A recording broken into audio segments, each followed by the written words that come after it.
आज हम बात करेंगे एक ऐसे विश्वविद्यालय की जो प्राचीन भारत की शिक्षा और ज्ञान का केंद्र बिंदु था।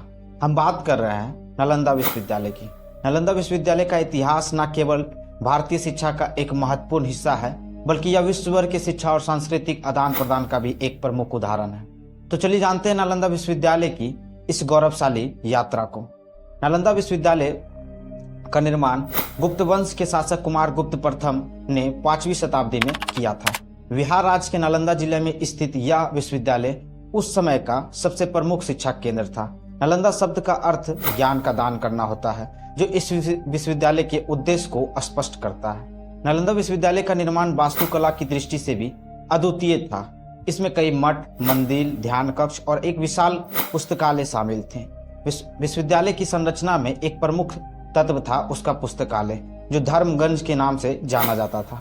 यह पुस्तकालय 3 भागों में विभाजित था: रत्न सागर, रत्नोदधि और रत्नरंजक। यह कहा जाता था कि इस पुस्तकालय में लाखों ग्रंथों और पांडुलिपियां संग्रहित थी। नालंदा विश्वविद्यालय में शिक्षा की प्रणाली बहुत ही उन्नत और संगठित थी। यहाँ बौद्ध धर्म के अलावा अन्य विषयों जैसे गणित, खगोल, विज्ञान, चिकित्सा, तर्कशास्त्र, व्याकरण भी अध्ययन किया जाता था। विश्वविद्यालय में शिक्षा की अवधि काफी लंबी होती थी और यहाँ के विद्यार्थियों को विद्वानों और आचार्यों द्वारा उच्च स्तरीय शिक्षा प्रदान की जाती थी।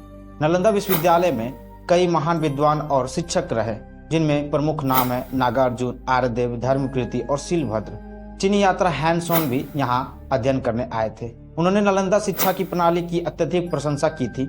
हैन सोंग ने अपनी यात्रा विवरण में नालंदा विश्वविद्यालय के अद्वितीय वातावरण और वहाँ की उच्च स्तरीय शिक्षा की विस्तृत जानकारी दी है। नालंदा विश्वविद्यालय में न केवल भारत के बल्कि चीन, कोरिया, जापान, तिब्बत, मंगोलिया, तुर्की, श्रीलंका और दक्षिण पूर्व एशिया के विद्यार्थी भी अध्ययन करने आते थे।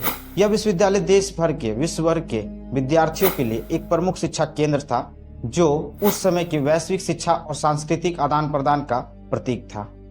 12वीं शताब्दी में नालंदा विश्वविद्यालय का पतन शुरू हुआ जब बख्तियार खिलजी ने इसे नष्ट कर दिया। खिलजी की सेना ने विश्वविद्यालय को आग के हवाले कर दिया, जिससे पुस्तकालय में संग्रहित लाखों ग्रंथ और पांडुलिपियां जलकर खाक हो गई। हालांकि नालंदा विश्वविद्यालय का प्राचीन स्वरूप आज हमें नहीं दिखता, लेकिन 21वीं शताब्दी में इसे पुनर्जीवित करने का प्रयास किया गया है।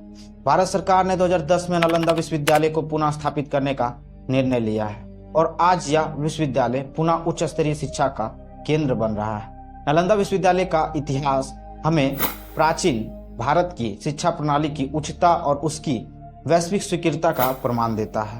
यह न केवल भारतीय इतिहास का एक गौरवशाली अध्याय है, बल्कि विश्व शिक्षा इतिहास का भी एक महत्वपूर्ण हिस्सा है। हमें नालंदा विश्वविद्यालय के इस गौरवशाली यात्रा को याद रखते हुए शिक्षा के क्षेत्र में निरंतर प्रगति के लिए प्रेरणा लेनी चाहिए। नमस्कार दोस्तों।